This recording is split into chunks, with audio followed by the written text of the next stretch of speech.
Hello everyone, welcome back to my channel. In this video, we will discuss about the DSSB fire operator special, जो कि आपका exam admit card वगैरह आ चुके हैं। 20 से 22 तक एग्ज़ाम होगा आपका और अलग अलग शिफ्ट में होगा। जो हमने एनालिसिस किया था प्रीवियस ईयर पेपर को, क्योंकि वो काफ़ी लगभग 3 या 4 साल तो पुराना कह ही लो आप, 3 साल पुराना है, ठीक है। उसमें जब मैंने देखा कि वहाँ पर वॉइस और नरेशन के काफ़ी सारे क्वेश्चन पूछे गए थे। वॉइस से 4 क्वेश्चन और नरेशन से 4 या 5 क्वेश्चन पूछे गए थे मिनिमम, ठीक है। On the behalf of previous year paper DSSB fire operator post के, अगर हम प्रीवियस ईयर पेपर के बिहाफ पे देखें तो आपके इंग्लिश सेक्शन से क्या क्या चीज़ें आई थी वो मैं आपको कई बार दिखा भी चुकी हूँ। मिसप्लेट वर्ड आए थे, मतलब स्पेलिंग एरर वाले क्वेश्चन आए थे कि आपको सेंटेंस देंगे उसमें एरर छाटना है। उसके लिए आपका ग्रामर अच्छा ही होना चाहिए, क्योंकि हो सकता है प्रपोजिशन एरर हो सकता है नाउन का एरर हो सकता है एडवर्ब का एरर हो।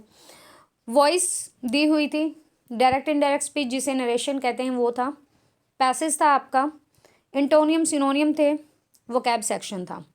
फर्स्ट ऑफ ऑल अगर मैं बात करूं वोकैब सेक्शन से, कुछ भी पूछेंगे कहीं से भी पूछेंगे, ठीक है। आप एक चीज़ में हिट कर सकते हो, जो स्पेलिंग आती है ना मिसप्लेट वर्ड, कि कौन सी स्पेलिंग गलत है या कौन सी ठीक है, वहाँ से आप मार्क्स निकाल सकते हैं 1 या 2 नंबर में। वो कैसे देखो, जर्नल यूज़ की ही स्पेलिंग आती है, इतनी मुश्किल स्पेलिंग नहीं देंगे वो आपको। एक तो ये, और एक ना आपको वो वर्ड ऐसा लगेगा कि आपने वो वर्ड देख भी रखा है, पढ़ भी रखा है, ठीक है। वहाँ से मार्क्स आ जाएगा, यकीन मानिए। स्पेलिंग उसमें मिसप्लेट वर्ड में इतनी मुश्किल नहीं देंगे। इंटोनियम सिनोनियम का कुछ नहीं कह सकते, अगर 3 या 4 नंबर में आते हैं तो 2 तो ऐसे मिलेंगे जो आते ही नहीं होंगे, ठीक है। जिनका वोकैब बहुत अच्छा है वो कर सकते हैं बिल्कुल।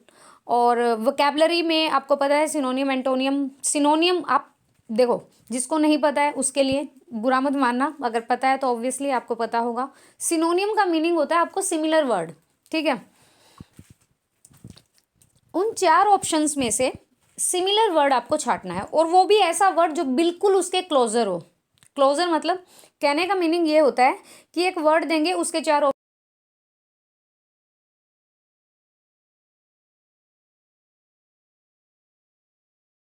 इंटोनियम में भी ऐसा होता है। इंटोनियम का मीनिंग होता है वहाँ पर अपोजिट वर्ड बताना होता है, ठीक है।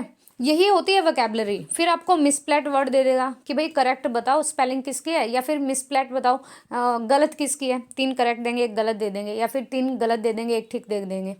ये चीज़ हो गई। आर्टिकल आपके नहीं पूछे गए थे गाइज, मैंने देखा।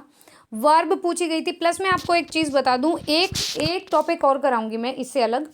मैंने सोचा था आर्टिकल कराऊं, लेकिन आर्टिकल नहीं पूछे गए हैं, तो आर्टिकल तो वैसे भी कर पाओगे आप, ए एन दाई ही होते हैं। मैं आपको एक चीज़ कराऊंगी, जो होते हैं ना type of sentence, like simple, complex और कंपाउंड। यहाँ से आप 1 नंबर निकाल सकते हैं, और इस चीज़ की मेरे को ट्रिक्स भी पता है कि वो कैसे किए जाते हैं। वो टॉपिक मैं करा दूंगी या तो शाम को या तो कल, डेफिनेटली। आज हम बात करते हैं चेंज ऑफ नरेशन की। मैं आपको कुछ रूल्स बताऊंगी और टाइप्स बताऊंगी। टाइप्स और रूल्स के अकॉर्डिंग ही आपको ये चीज़ करनी होगी। वॉइस कितने लोगों को समझ आया? काफ़ी अच्छा रिस्पांस मिला। जितने भी पढ़ने वाले थे या जिन्होंने भी वीडियो देखा, बोला गया कि हाँ समझ आया और ठीक से पता भी चल गया। अगर आपको टेंसेस की नॉलेज है, टेंस का पता है, अगर आपकी फॉर्मेशन टेंस का स्ट्रक्चर आपको पता है, तो ऑब्वियसली आप हिट कर सकते हो, कोई इशू नहीं आएगा। वॉइस बहुत इजी होता है, बहुत इजी। वर्ब की फॉर्म ऐसी ही आती हैं जो आपको पता होती हैं, जैसे run run run, hit hit hit, cut cut cut, ऐसे।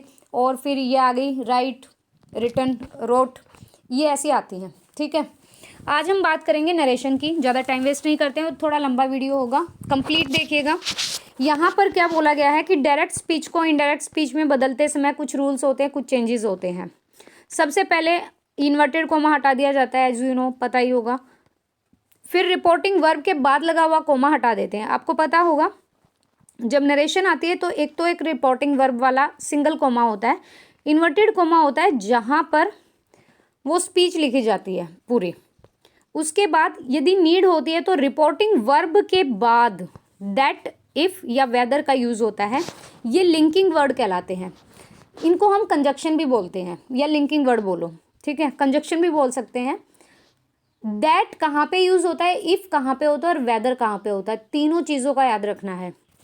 प्रोनाउन के संबंध में होने वाले परिवर्तनों के ये नियम दिए गए हैं। प्रोनाउन मैंने कल बताया था, ही, शी, इट, ये प्रोनाउन होते हैं।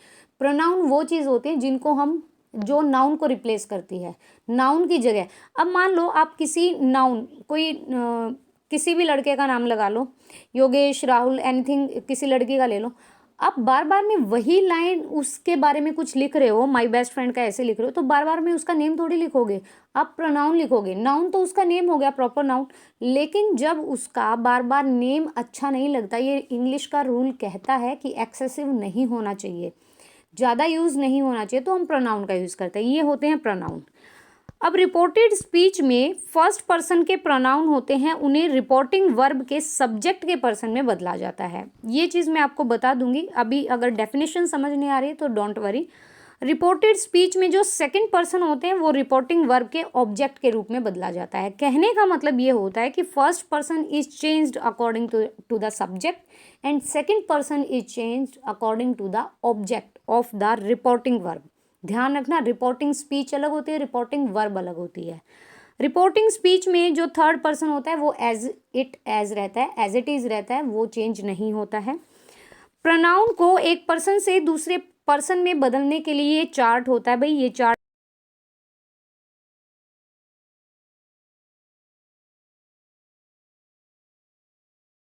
First person you, your, you. Second person में बस यू होता है, ये ध्यान रखिए। ही, शी, ही का हिज, शी का हर, ही का ऑब्जेक्टिव हिम और शी का हर, दे, देयर और दैम। मैं बताऊंगी कहाँ पे लगते हैं ये। टेंस और वर्ब के संबंध में होने वाले परिवर्तनों के लिए ये कुछ नियम होते हैं। रिपोर्टिंग वर्ब का टेंस कभी भी चेंज नहीं होता, याद रखिएगा। रिपोर्टिंग वर्ब का टेंस चेंज नहीं होता, रिपोर्टिंग स्पीच का टेंस चेंज होता है। रिपोर्टिंग वर्ब में सेड टू अगर लगा है तो आपको टोल्ड में बदलना है, आस्क्ड में, रिक्वेस्टेड, ऑर्डर, एक्सक्लेम्ड। ये according to the sentence depend करता है कि टोल्ड वाला सेंटेंस है, ऑर्डर वाला है, रिक्वेस्ट वाला है या आस्क्ड वाला है। लेकिन टेंस इनका एज इट इज रहेगा। रिपोर्टेड स्पीच में दिया गया अगर कोई भी असर्टिव सिंपल सेंटेंस है तो उसको कंजक्शन के रूप में दैट का यूज़ किया जाता है। ये कुछ कीवर्ड हैं जो आपको याद रखने होंगे। नाउ आया है और आपने जब इनडायरेक्ट बनाया तो देन में चेंज होगा, दिस दैट में होगा, दीज दोज में, हेयर देयर में, एगो बिफोर में। टुडे को बोलते हैं हम that day, tomorrow the next day, yesterday बीता हुआ कल, the previous day, last night the previous night, next month the following month. ये वर्ड याद रखिएगा। अब बात करते हैं टाइप टू की। यस, टाइप टू हमें क्या कहता है कि अगर रिपोर्टिंग वर्ब यदि पास्ट टेंस में हो तो रिपोर्टेड स्पीच के वर्ब का टेंस इन कुछ रूल्स के अकॉर्डिंग चेंज होगा। रिपोर्टिंग वर्ब यदि पास्ट में हो तो रिपोर्टेड स्पीच के वर्ब का टेंस कैसे चेंज होगा? V1 होगी तो V2 में चेंज और V2 होगी तो हैड प्लस V3 में चेंज। फॉर एग्जाम्पल यहाँ पे देखिए, I said to the teacher I am sorry. मैंने टीचर को कहा आई एम सॉरी।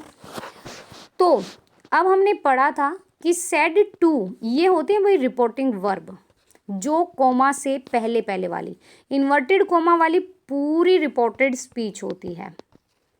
इन्वर्टेड कोमा वाली रिपोर्टेड स्पीच और उससे पहले वाली रिपोर्टेड वर्ब। सेड टू को चेंज किया टोल्ड में। I told the teacher that, conjunction use हुआ। आई एम जो है वो है वर्ब की फर्स्ट फॉर्म या प्रेजेंट की, तो आपको चेंज करना है। वॉज होती है सेकंड फॉर्म, ये चीज़ पता होनी चाहिए आपको।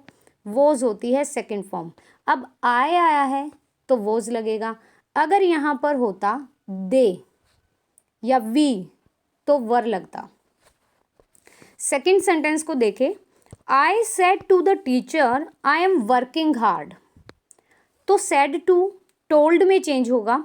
आई told the teacher that conjunction use हुआ है आई, अब एम जो है वॉज में चेंज हो गया, वर्किंग हार्ड। क्या देखा आपने यहाँ पे कि यहाँ पर सेंटेंस चेंज, सॉरी सेंटेंस कह रही हूँ, टेंस चेंज नहीं हो रहा है, खाली रिपोर्टेड वर्ब चेंज हो रही है। सेड टू टोल्ड में चेंज हो रहा है, दैट कंजक्शन लिंकिंग वर्ड लग रहा है, बाकी रिपोर्टेड वर्ब चेंज हो रही है, बाकी कुछ भी चेंज नहीं हो रहा है। ये रूल तब लगता है जब हमें रिपोर्टिंग वर्ब पास्ट टेंस में दे रखी हो। रिपोर्टिंग वर्ब को पास्ट टेंस में कैसे पढ़ोगे? ये सेड है ना, जो said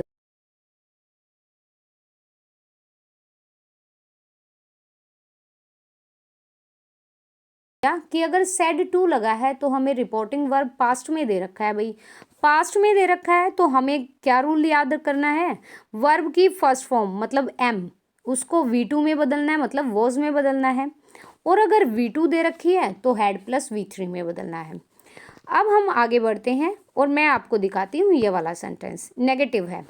the teacher said to me you have not done your homework. मेरे टीचर ने मुझे कहा कि तुमने अब तुम्हारा या आपने अपना काम पूरा नहीं किया है। The teacher told me, said to told में चेंज हो गया, दैट लिंकिंग वर्ड लगेगा आई। अब देखिए मैं आपको यहाँ पे बताती हूँ रूल कैसे लगा। हमने पढ़ा था कि second person change according to the object. मैं आपको एक बार और डिस्प्ले करा देती हूँ, देखिए ये रहा। सेकंड पर्सन के प्रोनाउन जो होते हैं उन्हें रिपोर्टिंग वर्ब के ऑब्जेक्ट के अकॉर्डिंग ही चेंज किया जाता है। यही रूल है ये। देखो यहाँ पर यू जो है सेकंड पर्सन है और यहाँ पर आपको कोमा से आगे वाला सेंटेंस देखना है। ये मी जो है ये एक प्रोनाउन है आई का। अब हमने पढ़ा कि second person change according to the क्या था? According to the object. Me जो है वो आई का ऑब्जेक्ट है, सॉरी प्रोनाउन नहीं है, माई होता है, सॉरी।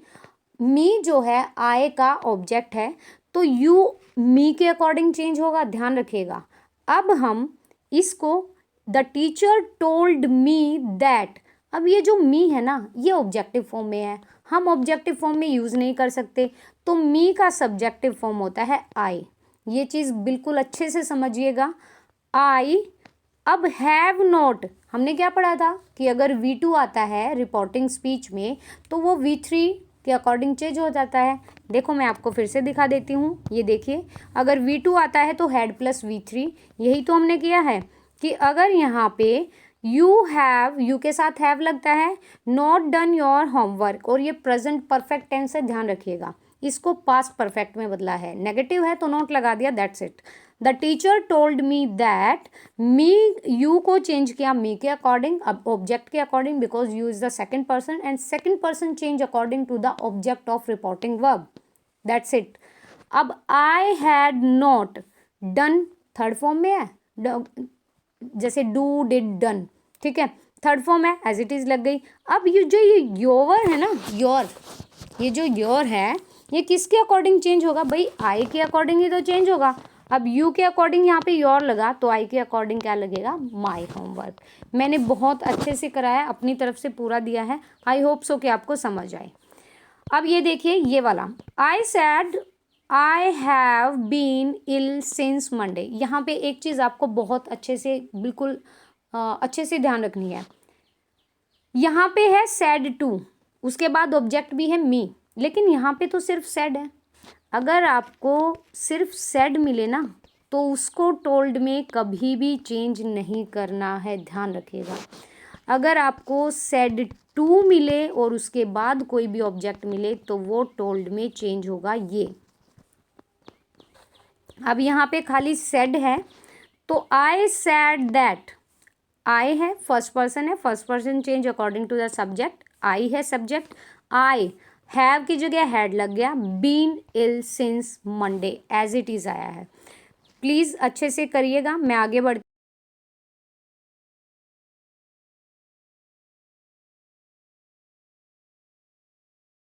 करते हैं टाइप 1 की, change of narration type 1। In types में से ही आपसे क्वेश्चन पूछेगा वो, और कुछ नहीं है, ठीक है। रिपोर्टिंग वर्ब यदि प्रेजेंट टेंस और फ्यूचर में हो तो रिपोर्टेड स्पीच के टेंस में कोई भी चेंज नहीं होता। ध्यान रखिएगा, अगर रिपोर्टिंग वर्ब मतलब ये इस से की बात कर रहा है, से या सेज, ठीक है। अगर खाली ये लिखा है ना आपको तो ये चेंज नहीं करना है आपको, टोल्ड नहीं लगाना, आस्क नहीं लगाना, ऑर्डर रिक्वेस्ट कुछ भी नहीं लगाना, सेज लिखो और दैट लगा दो।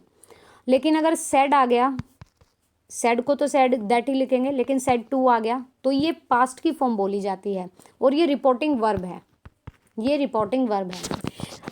आपका पेपर अगर मतलब अभी हो गया तो इतना ही कर पाएंगे, और बाद में अगर आपकी रिक्वायर होगी कि भाई बोर्ड पे कराऊं तो इसको ना 1 हफ्ता 10 दिन लग जाएगा नरेशन को, लेकिन बहुत अच्छे से हो जाएगी। अगर रिपोर्टिंग वर्ब प्रेजेंट और फ्यूचर में हो, अब यहाँ पर रिपोर्टिंग वर्ब है प्रेजेंट में। Sita says I shall come to see the picture, ये यहाँ पे शैल जो है ये है भाई फ्यूचर का, ठीक है, चेंज ही नहीं होगा, कोई इशू ही नहीं है। सीता सेज लिखो, Sita says, that linking word. अब आई जो है ना, आई ये फर्स्ट पर्सन है, first person change according to subject, subject है सीता, सीता एक लड़की है तो शी के साथ कभी शैल आता ही नहीं, शैल तो प्लूरल फॉर्म है, शी के साथ विल आता है, she will come to see the picture. Second देख लीजिए, he says the train will be late, train late होगी, ही सेज उसने कहा, तो he says that the train will be late. देखो बिल्कुल कुछ भी चेंज नहीं किया, सिर्फ दैट लगा दिया, आपको भी ऐसे ही लगाना है। आगे बढ़ते हैं, प्लीज़ इतना टाइम नहीं है क्योंकि बहुत लंबा वीडियो हो जाएगा। ये जो टाइप है ये अच्छे से करिएगा, यहाँ से क्वेश्चन आएगा। अगर रिपोर्टेड स्पीच में किसी यूनिवर्सल ट्रूथ, हैबिचुअल, फैक्चुअल या हिस्टोरिकल ट्रूथ का अगर एक्सप्लेनेशन है तो इनडायरेक्ट में बदलते हुए उनके टेंस में कोई भी चेंज नहीं होता, जबकि रिपोर्टिंग वर्ब का टेंस कुछ भी हो। ध्यान रखिएगा, अगर आपको यूनिवर्सल ट्रूथ क्या, the earth is round, moon is the satellite of earth, ठीक है, there are 8 planet in the universe, ये यूनिवर्सल ट्रूथ है। एक हैबिचुअल, मतलब मैं तो डेली स्कूल जाता हूँ, मैं डेली ऑफिस जाता हूँ, हैबिट है ये। एक फैक्चुअल बातें हो जाए कि भाई इंडिया जो है वो इंडिपेंडेंस हुआ था 15 अगस्त 1947 को, ये फैक्ट है। हिस्टोरिकल इवेंट्स का अगर एक्सप्लेनेशन हो तो कभी भी टेंस चेंज नहीं होगा, this is point always remember. Next है, यदि रिपोर्टेड स्पीच में 2 वर्ब एक ही टाइम पे हो, 2 actions taking place at same time, तो इनडायरेक्ट में चेंज करते हुए टेंस में कोई चेंज नहीं होगा, रिपोर्टिंग वर्ब का टेंस कुछ भी हो। मैं आपको सेंटेंस दिखा देती हूँ, बहुत अच्छे से समझ आएगा। यहाँ पे लिखा है he said God is great, he said that God is great. आपको सैड दिया हो, आपको से दिया हो, आपको सेज दिया हो, कुछ भी दिया हो, रिपोर्टिंग वर्ब चाहे प्रेजेंट में हो, पास्ट में हो, second form, third form, anything kind, आपको एज इट इज़ लगा देना है, सिर्फ दैट लगाना है, बहुत इजी होता है। लेकिन ध्यान रखना है कि आपको जो वो डायरेक्ट स्पीच में दे रहा है वो हैबिचुअल हो, वो फैक्चुअल हो, वो यूनिवर्सल ट्रूथ हो, ये चीज़ ध्यान रखनी है। द बॉय सैड, बॉय ने कहा आई टेक एक्सरसाइज डेली, मैं तो डेली एक्सरसाइज करता हूँ, तो ये उसकी हैबिट है।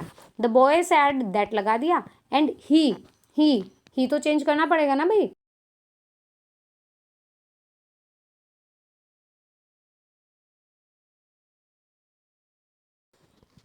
देखो अब ये देखो, the teacher said the first battle of Panipat was 14-15-26, ये चीज़ हम बदल सकते हैं क्या? हमें पता है पानीपत की जो पहली लड़ाई हुई थी वो 1526 में हुई थी, ये फैक्ट है भाई, ये हिस्टोरिकल इवेंट भी कह सकते हैं। तो the teacher said that the first battle Panipat was fought, as it is लगाया, कोई भी वर्ब चेंज नहीं, कोई भी टेंस चेंज नहीं हुआ। आगे बढ़ती हूँ, टाइप नंबर 4 पे क्या कहता है, प्रश्नवाचक वाक्य को इनडायरेक्ट स्पीच में बदलते हुए रिपोर्टिंग वर्ब को आस्क, इंक्वायर और डिमांड में बदला जाता है। इंक्वायर और डिमांड के साथ प्रपोजिशन ऑफ का यूज़ किया जाता है।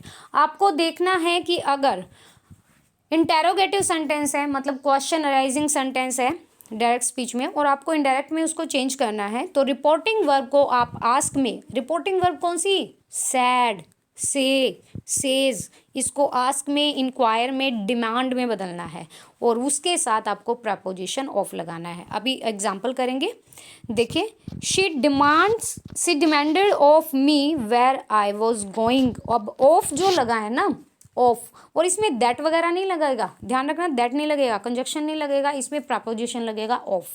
और यहाँ पर रिपोर्टिंग वर्ब देखो डिमांडेड लिख दिया ना, यहाँ पे सैड सेज नहीं आता। आगे देखिए, रिपोर्टेड स्पीच में दिया गया वाक्य यदि प्रश्नवाचक हो तो योजक के रूप में इफ या वेदर का भी यूज होता है। दैट नहीं है, दैट नहीं लगेगा, इफ या वेदर का यूज होगा। यदि प्रश्नवाचक वाक्य व्हाट, व्हेन, वेयर, व्हाई मतलब WH फैमिली आदि शब्दों से शुरू होता है तो किसी भी कंजक्शन का यूज नहीं होता। ध्यान रखिएगा गाइस प्लीज। वाक्य के आरंभ में लगा हुआ प्रश्नवाचक शब्द ही योजक का काम करता है। मतलब WH फैमिली से रिलेटेड अगर कोई भी डायरेक्ट स्पीच में आपको सेंटेंस दिया जाता है तो एज इट इज वैसे ही उठा के लिख दो, कोई चेंज नहीं करना है। प्रश्नवाचक वाक्य में इनडायरेक्ट बदलने के बाद उस वाक्य को असर्टिव बना दिया जाता है। मतलब आपको पीछे फिर क्वेश्चन मार्क साइन नहीं लगाना, फिर वहाँ पे फुल स्टॉप लगाना है, असर्टिव। इसके मैं एग्जाम्पल ज़रूर कराऊंगी आपको।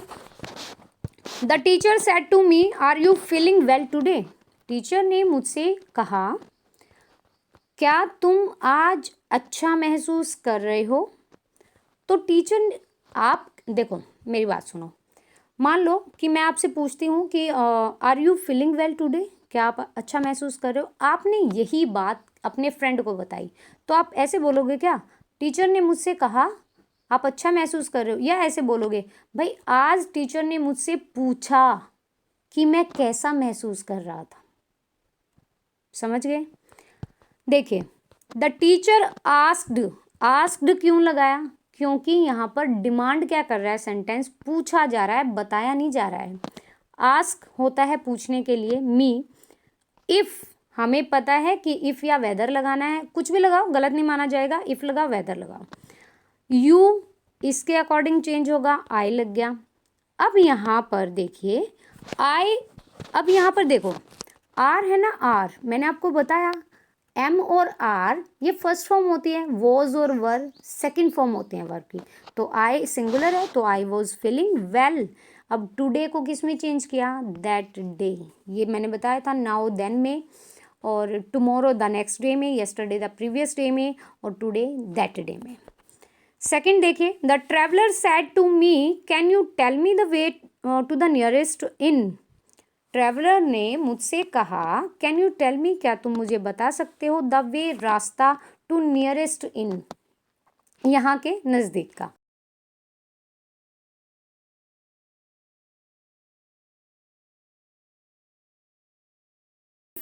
इफ तो लगाना पड़ेगा। यू जो है ये सेकंड पर्सन है, इसके अकॉर्डिंग चेंज हुआ आई। अब कैन जो है वो कुड में चेंज होगा, भाई पास्ट में लेके जाना है sentence. I could tell me, me देखो मी हिम के अकॉर्डिंग ही चेंज होगा। क्यों चेंज होगा हिम के अकॉर्डिंग, क्योंकि यहाँ पर ट्रैवलर जो है, आई जो है फर्स्ट पर्सन है, first person change according to the subject, subject है ट्रैवलर। और है अगर हमें जब तक वो बिल्कुल प्रॉपरली ये नहीं बोलता कि भाई सब्जेक्ट लड़की है या लड़का है तो आपको लड़के को प्रेफरेंस देना है, हिम लगाना है। The way to nearest inn. I hope so guys कि आपको अच्छे से पता चल गया होगा। ये थे मॉडल्स बेस, मॉडल्स, या फिर ये कह लो कि अगर हेल्पिंग वर्ब आता है तो आपको एज इट इज़ रखना है। अब मैं एक WH वाला करा देती हूँ। Prem said to Pran were you present at the meeting. Prem ने प्राण से पूछा वर यू, वेर नहीं वर यू, क्या तुम प्रेजेंट थे मीटिंग में। तो Prem asked Pran whether, whether लगाओ, इफ लगाओ, कुछ भी लगाओ, वेदर। यू जो है इसके according change, he, had, been में चेंज होगा, और प्रेजेंट एट द मीटिंग, क्योंकि वर दो। देखो मैं आपको एक चीज़ लिख देती हूँ, आप प्लीज़ एक बार लिख लीजिएगा। ये फर्स्ट फॉर्म है इज, एम, आर, ये बी की फर्स्ट फॉर्म। ये सेकंड फॉर्म है वॉज और वर, और ये थर्ड फॉर्म है हैज़, हैड, अरे गुम हो गया। थर्ड फॉर्म होती हैं हैज़, हैड, हैव, ध्यान रखिएगा। ओके, टाइप नंबर 5 बहुत अच्छा क्वेश्चन है, exclamatory sign, reporting exclamation. Reported speech में दिया गया सेंटेंस यदि एक्सक्लामेटरी हो तो रिपोर्टिंग वर्ब को किसी रिपोर्टिंग वर्ब को किसी भी वर्ब जैसे एक्सक्लेम, क्राई आउट, प्रे में बदल दिया जाता है। देखो, हाउ ब्यूटिफुल वेदर टुडे, ठीक है, what a brilliant idea, what a wonderful surprise. मतलब जब हम ऐसे सेंटेंस बोलते हैं ना तो हमारे अंदर से एक फीलिंग आती है जो कि एब्स्ट्रैक्ट नाउन में होती है। एब्स्ट्रैक्ट नाउन, हम एक्सक्लेम चिल्लाते हैं, क्राई रोते हैं, प्रे प्रार्थना करते हैं। एक्सक्लामेटरी वाक्य को इनडायरेक्ट में बदलने के लिए उस सेंटेंस को असर्टिव बनाया जाता है। मैं आपको एक चीज़ और दिखा दूं, देखो यहाँ पर एक बात ध्यान रखनी है, अगर सेंटेंस इंटरोगेटिव है मतलब क्वेश्चन मार्क है तो यहाँ पर इनडायरेक्ट में बदलते हुए उसको असर्टिव बनाना है। कभी भी इस वाले पे टिक मत कर देना, ठीक है। ऐसे ही एक्सक्लामेटरी में होता है। मैं आपको एक बार एग्जांपल शो करा देती हूँ, ये देखिए। सी सैड, उसने कहा, मे यू सक्सीड माई सन, तुम्हें सफलता मिले मेरे बच्चे। तो शी विश, प्रे ही तो करोगे आप इस चीज़ के लिए। She wished that conjunction her son, अब माई सन है, माई मतलब शी, हर सन, ठीक है। माई जो है फर्स्ट पर्सन होता है, first person change according to the subject. Subject है शी और शी का ऑब्जेक्टिव हर। हर सन, अब यहाँ पर वुड लगाना है आपको, सक्सीड, वुड सक्सीड, ठीक है। मे का क्या हो गया, यहाँ पर वुड लग गया। ये रूल तो होते हैं, कहाँ गए, वुड लगेगा यहाँ पे, ठीक है। He said what a great misery, मतलब कितना बड़ा दुख पड़ गया या कितना बड़ा दुख की बात है। What a great misery